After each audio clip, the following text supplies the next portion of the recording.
Well, I've been training and I feel like I well deserve that victory because I felt like everything in my game was pretty much how I wanted it to go. I could have done a bit better, but I feel like I'm satisfied with my win. And what next for you? Um, Most likely the ITF next week. That's my next tournament goal.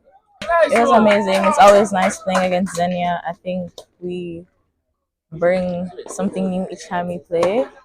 This is the second time I'm playing her. Um, it was good. It was good. It was a good match. It was relatively close in terms of games. But you just couldn't get the deciding point. Yes, I couldn't get the deciding points.